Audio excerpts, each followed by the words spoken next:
आणि ज्यांनी स्वतःचं आयुष्य पूर्णपणे हिंदुस्थानसाठी वेचलं अशा माणसाच्या तपपूर्ती आणि संकल्पची सिद्धी हा विषय मांडायला 10 ते 15 मिनिटं काही पुरणारे नाही. आणि तुमच्यासारखे सगळे एकावंचड एक विद्वान पैलवान माणसं माझ्या समोर उभे टाकलेले आहेत. कोणी सीए आहेत, कोणी व्यापारी आहेत, चार्टर्ड अकाउंटंट पासून फार्मसी पासून व्यापार विषयातल्या तज्ञांपासून ते वेगवेगळ्या क्षेत्रातले उद्योजक आहेत, उद्योगपती आहेत. तुम्हा सगळ्या मंडळींना आमच्यापेक्षा जास्त मोदीची माहिती आहे. कारण तुमच्या जीवनामध्ये ज्या ज्या काही गोष्टी घडत असतात त्या प्रत्येक गोष्टीला मोदीजींनी स्पर्श केलेला आहे. म्हणजे सकाळी तुम्ही उठल्यापासून ते रात्री झोपेपर्यंत मोदीजी 140 कोटी जनतेच्या संपूर्ण जीवनक्रमामध्ये आणि दिनचर्येमध्ये पण आहे. कारण मोदीजींशिवाय आता हे मी 11वं वर्ष म्हणलं आणि 12व्या वर्षाची जर तपपूर्ती होईल. खरं तर संजीव भाऊंनी बऱ्याच काही गोष्टीचा ओहापोह केला. तुम्हाला बऱ्याचशा गोष्टी माहिती आहेत. काश्मीर हा पर्यटनयुक्त अशा पद्धतीचा प्रदेश निर्माण झाला. राम मंदिराच्या माध्यमातून देशभरातले नव्हे तर जगातले सगळे राम भक्त रामाच्या चरणी नतमस्तक व्हायला आले. ट्रिपल तलाकच्या माध्यमातून आमच्या ज्या मुस्लिम भगिनी आहेत या सगळ्या मुस्लिम भगिनींना देखील त्यांना पारतंत्र्यातून मुक्तता देण्याचं काम माननीय मोदीजींनी केलेलं आहे.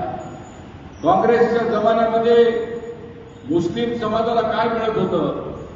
काँग्रेसच्या जमान्यात मुस्लिम समाजाला सुशिक्षित न होऊ देणे, मुस्लिम समाजाला राष्ट्रीय प्रवाहात न येऊ देणे, मुस्लिम समाजाला तुम्ही देशाच्या नोकऱ्या पण करू नका, लोकसेवा आयोगाच्या नोकऱ्या करू नका, पब्लिक सर्व्हिस कमिशनच्या नोकऱ्या करू नका, देशाची सेवा करणं हे पाप आहे असं सांगणाऱ्या काँग्रेसला माननीय मोदीजींनी हद्दपार करून मुस्लिम समाजाला देखील राष्ट्रीय प्रवाहात आणण्याचं काम माननीय मोदीजींच्या नेतृत्वामध्ये आमचा मुस्लिम लोकांच्या बद्दलचे आहे तसे 170 देश जगामध्ये आहेत. त्याच्यापेक्षा जास्त म्हणजे छोटी बेटा आहे. म्हणजे सर्वसामान्य असा या शिवाजीनगर एरिया किंवा आपल्या नांदेड उत्तरच्या भागातला सायप्रस नावाचा देश आहे. त्या सायप्रस या देशाचा सर्वोच्च बहुमान नरेंद्र मोदीजींना मिळाला. मोदीजी हे कूटनीतिज्ञ आहेत. मोदीजी हे रणशास्त्रामध्ये रणनीतीच्या शास्त्रामध्ये तज्ञ आहेत. ज्या पद्धतीने तुर्कीने पहलगामच्या अटॅकच्या नंतर पाकिस्तानला मदत केली त्या तुर्कीच्या नाकामध्ये जर दम आणायचा असेल तर त्याच्या नाकात दम आणणारा सायप्रस हा देश याला जाऊन भेटलं पाहिजे आणि त्या देशाला मजबूत केलं पाहिजे. त्याला लष्करी साहित्य आणि तंत्रज्ञानाच्या माध्यमातून हिंदुस्थानातले कुठलाही भाग आहे या सगळ्या भागांमध्ये त्या भागातली जे काही वैशिष्ट्य आहेत त्यांची सगळी वैशिष्ट्य लक्षात घेऊन त्या पद्धतीने त्या ठिकाणच्या तरुणांच्या हातामध्ये स्टार्टअपचं काम असेल, तंत्रज्ञानाचं काम असेल, आर्थिक बेरोजगारी दूर करण्याच्या संदर्भात माननीय नरेंद्रभाई मोदी यांनी खूप मोठ्या प्रमाणावर संबंधातला जो निर्णय झाला. गरीब मुसलमानांची जमीन हडप करणाऱ्या वक्तला एक प्रकारे हुकुमशाही होती. आलं की कोणाचं त्या ठिकाणी नमाज पडलं की जमीन आमची आहे म्हणायची. खरं तर हे सच्चा मुसलमान आणि कुराण देखील याला मानत नाही. त्या जमिनीच्या संदर्भातला वक्फ बोर्डाचा कडक असलेला जो कायदा तो रद्द करण्याचं काम आम्ही सर्व संसद सदस्यांनी केलं. म्हणजे एवढ्या बारीक गोष्टींचा निर्णय संसद सदस्यांच्या माध्यमातून निर्माण करण्याचं काम मोदीजींनी 1 to 1 प्रत्येकाला बोलून घेऊन समजून सांगितलं. मोदीजी स्वतःला नेहमी सर्वसामान्य कार्यकर्त्यासारखं समजतात. आम्हाला जेव्हा आमची पहिलं इंटरॅक्शन झालं अमर भाऊ तेव्हा आम्ही साहेब होतो, अशोकराव चव्हाण साहेब होते, आम्ही सगळेजण होतो. असं वाटत नव्हतं की देशाचा पंतप्रधान आम्हाला बोलतोय. आम्हाला असं वाटत होतं की आमचा वडील भाऊ आम्हाला बोलतोय. ते ज्या पद्धतीने ते सांगत होते की तुम्हाला या सभागृहामध्ये आता अशोकरावजी तर खूप अनुभवी आहेत, त्यांच्या पाठीमागे प्रशासन करावे, तुमची वर्तणूक कशी असली पाहिजे, तुमचा 6 वर्षाचा कार्यकाल हा कशा पद्धतीने गेला पाहिजे, तुम्ही किती वेळ लायब्ररीत बसलं पाहिजे, तुम्ही संसद सदनामध्ये तुमची उपस्थिती नुसती कृत्रिम असताना न दाखवता तुम्ही त्या सदनाच्या कार्यकालामध्ये पूर्णपणे कशा पद्धतीने संमिलित झाला पाहिजे, विधेयकामध्ये तुम्ही चर्चा कशी केली पाहिजे, कारण ही संसद तुमच्यावर लाखो रुपये खर्च करते आणि हे लाखो रुपये माझ्या जनतेकडून येतात. ही भावना मोदीजींची होती. त्यामुळे जेव्हा जेव्हा काही गोष्टी या स्वरूपामध्ये आमच्या मनामध्ये येतात, हा एक संकल्प ते सिद्धी नावाचा जो विषय आपल्यासमोर मांडण्यासाठी संपूर्ण भारतामध्ये हा विषय मांडला जात आहे. भविष्यामध्ये देश महासत्तेकडे वाटचाल करत आहे. येणाऱ्या तरुणाईला असेल, आमच्या वंचित, पीडित, शोषित आणि समाजाला सोबत घेऊन चालण्याच्या दृष्टिकोनातून ट्रायबल मधल्या योजना असतील, आमच्या महिलांच्या संदर्भातल्या योजना असतील, आमच्या वनवासी बंधूंच्या संदर्भातल्या योजना असतील, आरोग्य क्षेत्रातल्या योजना असतील, शैक्षणिक क्षेत्रातल्या योजना असतील, टेक्नॉलॉजी आणि तंत्रज्ञानाच्या संदर्भातली व्यवस्था असेल किंवा त्या संदर्भातली प्रगती असेल, स्पेसमधलं तंत्रज्ञान असेल, अंतराळातलं वेगळ्या पद्धतीचं विज्ञान असेल आणि या संदर्भात करत असताना या सगळ्या गोष्टींची जोड अध्यात्मासोबत कशी जोडायची. अध्यात्मामध्ये विज्ञान कसं आहे ते आज आंतरराष्ट्रीय योग दिनाच्या निमित्ताने तुम्ही सगळ्यांनी जाणून घेतलेलं आहे. या प्रधानमंत्र्यांनी योगाला संपूर्ण विश्वपटलावर आणून ठेवलेला आहे. म्हणजे अध्यात्म, योग, विज्ञानाचा गुरु असलेला देश हा भारत देश आहे हे आता सांगायची काही गरज पडली नाही. याच्या पाठीमागचं कारण म्हणजे नरेंद्र मोदीजींची सिद्धी आहे, नरेंद्र मोदीजींचा संकल्प आहे. अनेक गोष्टी आहेत. म्हणजे मी तुम्हाला सांगायला जर गेलो तर माझ्या डोळ्यासमोर 170 योजना आहेत मोदीजींनी आतापर्यंत आणलेल्या आहेत. म्हणजे मातृवंदना योजनापासून ते टीबी मुक्त भारतपर्यंत असेल, लहान मुलींच्या शिक्षणापासून ते आमच्या महिलांना मावेजा मिळण्यापर्यंत असेल. आता तुम्हाला सांगताना मला अतिशय आनंद होतो की आता जुन्या काळामध्ये पद्मश्री, पद्मविभूषण चित्रतारकांना, अभिनेत्रींना, प्रसिद्ध खेळाडूंना, मोठमोठ्या चमचमाटी जगातल्या ग्लॅमरस लोकांना मिळायचे.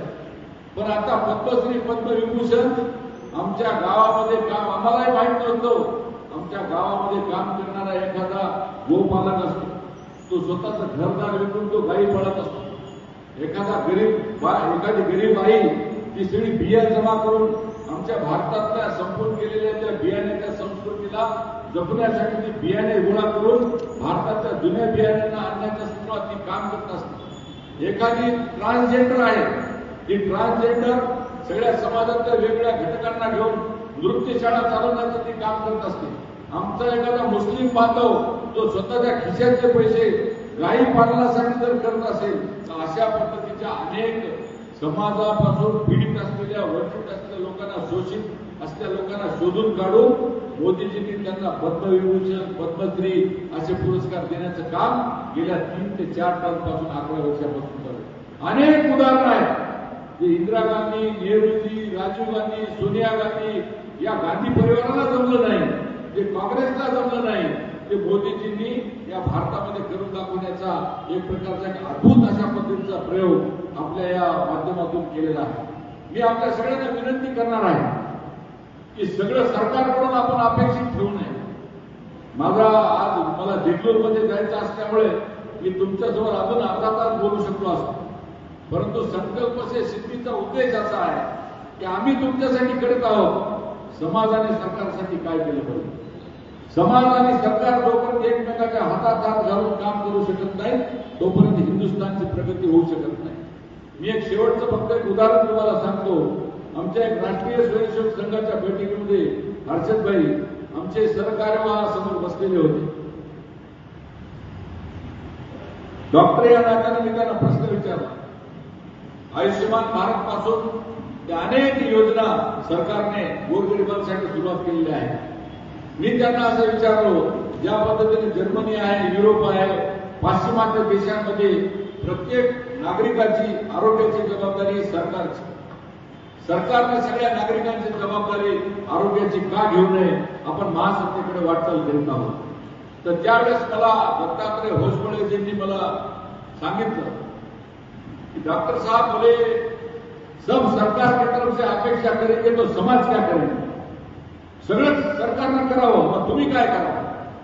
त्यामुळे त्या दिवशी माझ्या डोक्यामध्ये प्रकाश पडला की आमच्या देशामध्ये काम करणाऱ्या स्वयंसेवी संस्था आहेत, वेगवेगळ्या पद्धतीच्या चार्टर्ड अकाउंटंटच्या व्यावसायिक अशा असलेल्या संघटना आहेत, व्यापारी संघटना आहेत, केमिस्ट ड्रगिस्ट असोसिएशनच्या संघटना आहेत, कपडा व्यापारी आहेत, समाजामध्ये काम करणारे वकील आहेत, डॉक्टर आहेत, प्राध्यापक आहेत, विचारवंत आहेत, यांच्या स्वतःच्या अनेक असोसिएशन्स आहेत.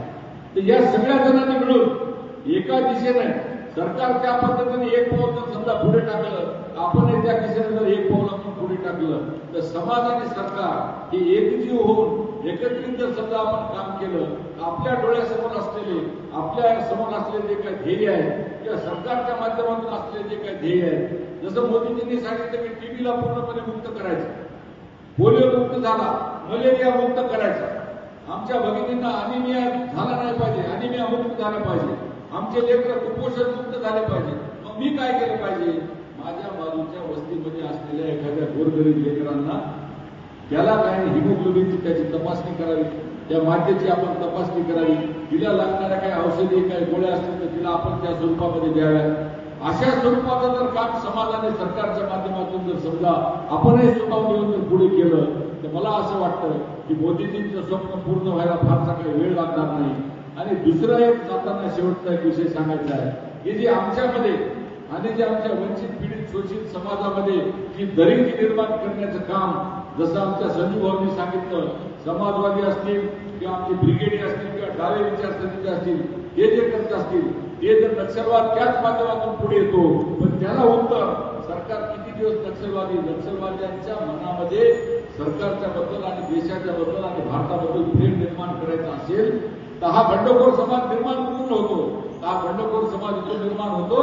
आमच्या आता येणाऱ्या काळामध्ये सण आहे, पोळा आहे, महालक्ष्मी आहे, दसरा आहे, दिवाळी आहे.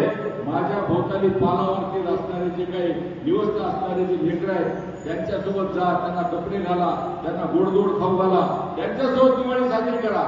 महालक्ष्मीला आमच्या सेवा वस्तीमध्ये एखादा दीन दलित पीडित आमच्या काही महिला असतील त्यांना घरी बोलवा.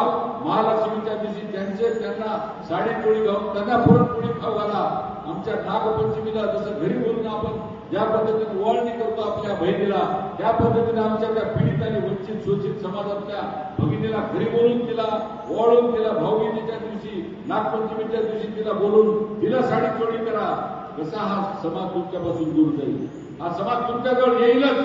त्यामुळे प्रत्येक गोष्ट मोदीजींनी करावी, नक्षलवादाला उघडून फेकावं, देशाला स्वातंत्र्य द्यावं, अंतर्गत सुरक्षा बघावी.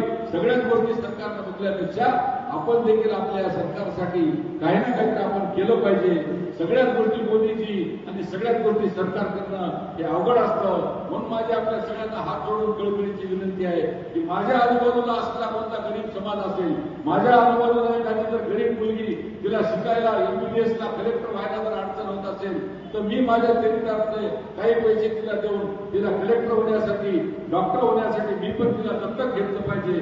अशा प्रकारचे छोटे छोटे प्रयोग आपण सगळ्यांनी मोदीजींच्या माध्यमातून चालणाऱ्या या हिंदुस्थानला महासत्ता बनवण्याच्या दृष्टिकोनातून चालणाऱ्या या मोठ्या रथाला आपण एक खारीचा